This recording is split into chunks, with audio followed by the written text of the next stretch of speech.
If you're suffering right now, don't move. Stay exactly where you are. I'm not talking about physical stillness. I'm talking about the tendency we all have to run from pain. When suffering hits, our first instinct is to often distract, to numb, to do anything that might make the pain go away. But I'm here to tell you, don't move. Don't rush to fix it, to outrun it, or to bury it. Sit with it. This sounds counterintuitive, doesn't it? Everything in our culture screams the opposite. Stay positive, they say. Push through, keep busy. We're taught that suffering is a problem to solve, an inconvenience to overcome as quickly as possible. But what if we've got it all wrong? What if our greatest growth comes not from escaping suffering, but from facing it head on? Let's unpack this. Suffering feels unbearable because it strips us of control.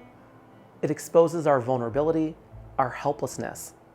Whether it's grief, heartbreak, failure, or fear, suffering makes us feel raw and exposed. And so we run. We throw ourselves into work, scroll endlessly through social media, binge watch, overeat, overdrink, overthink, anything to avoid the discomfort. But here's the thing. The more we run, the more the pain festers. Avoidance doesn't heal, it prolongs. Suffering demands to be felt.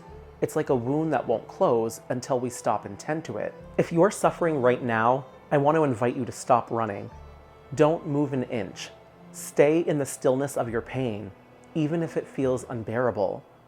Because in that stillness, something profound happens. You begin to see the truth of your suffering. Not the story you've told yourself about it, but its raw, unfiltered reality. You might find that your suffering is tangled with old wounds, fears, or unmet needs you've ignored for years. You might notice that the pain you feel today isn't just about what's happening now, but about unresolved grief or self-doubt that's been lingering in the background. In the stillness, you learn to listen, not to the noise of your mind, but to the quiet truths beneath it. You might hear whispers of what you truly need. Rest, forgiveness, connection, or courage. You might feel an invitation to let go of something you've been clinging to. A past hurt, a toxic relationship, an impossible standard. And you might begin to see suffering not as an enemy, but as a teacher. I'm not saying this is easy. Sitting with suffering feels like standing in the middle of a storm without an umbrella. But storms don't last forever. And when you stop resisting, something remarkable happens. The storm begins to soften. The pain doesn't vanish, but it loses its grip on you. You stop being consumed by it and start learning from it. This is what I mean when I say, do not move an inch. Stay with your suffering long enough to hear what it has to teach you. Let it reveal the parts of you that need attention, healing, or change. There's a profound paradox here. When we stop running from suffering, we discover that it's not as unbearable as we feared. It's painful, yes, but it's also transformative. It strips away illusions, false identities, and attachments that no longer serve us. It brings us back to what's real, what's true. Think about it. Every meaningful transformation in life is born out of some kind of suffering. Growth requires discomfort. Healing requires facing the wounds. Renewal requires letting go of what's been lost. So, if you're suffering right now, don't rush to escape it.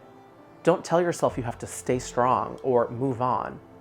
Instead, let yourself be exactly where you are. Let yourself grieve, rage, cry, or sit in silence. Let yourself feel. And remember this, suffering is not a sign of weakness. It's a sign that you're human.